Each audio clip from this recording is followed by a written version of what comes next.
이승만 전 대통령은 평생 시대와 불화해서 비판도 자주 받았다고 하셨는데 그분의 삶을 어떻게 평가하시겠습니까?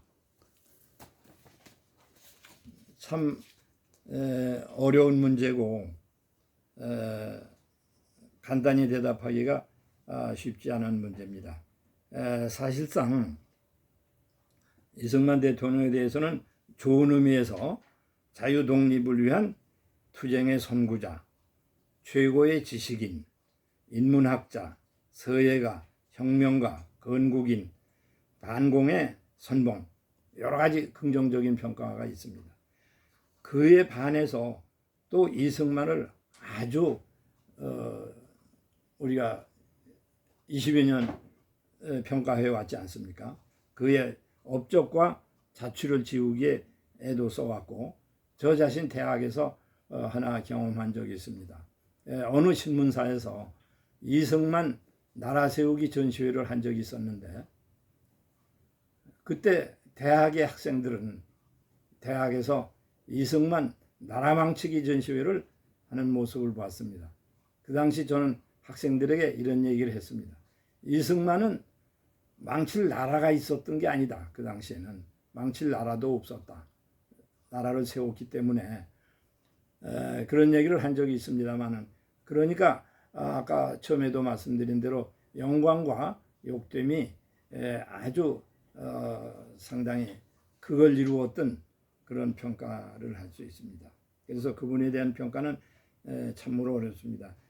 며칠 전에 신문을 보니까 광복회장 이종찬 씨가 이승만 대통령에 대해서 그 공적과 과오 두 가지를 본다면 우리가 등소평이 얘기했다는 그 37 중국에서 얘기한 모택동의 37이 아니라 8이도 부족하다. 그러니까 이승만 대통령의 공적이 8이고 잘못이 2다 하는 것도 오히려 부족할지 모른다 하는 얘기를 읽은 적이 있습니다. 그냥 공과 과는 이처럼 어느 누구에게나 공적과 과오는 있을 수 있습니다. 그래서 저는 그저 한마디로 쉽게 평가한다면 이분은 시대를 앞서 보면서 자기의 시대와 항상 불화했다.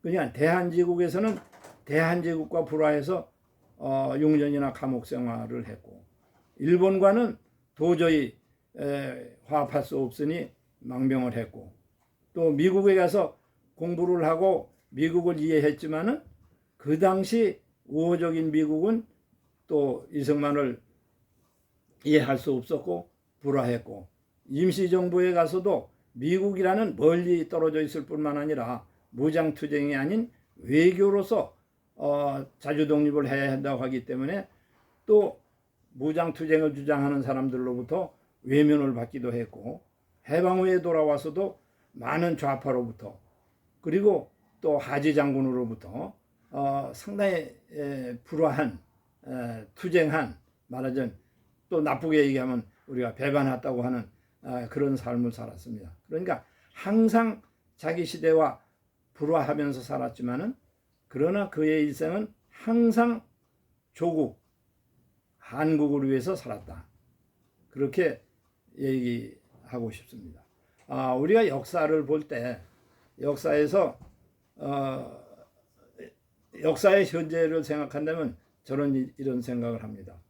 역사에서는 당위성이 있습니다. 이렇게 됐어야 된다 하는 당위성이 있고 또 역사가 거기서부터 지금까지 경과해온 과정이 있습니다. 그리고 또 그 과정을 통해서 이룬 현재가 있습니다. 그러니까 이러해야 된다는 당위성, 그 다음에 역사가 걸어온 과정, 그리고 역사가 이룩한 현재가 있습니다.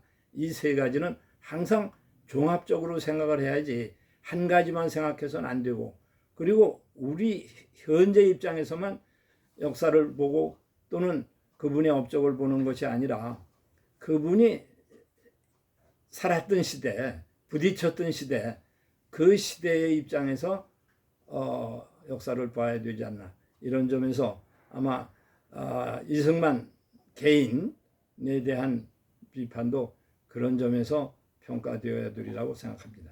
감사합니다. 아이고.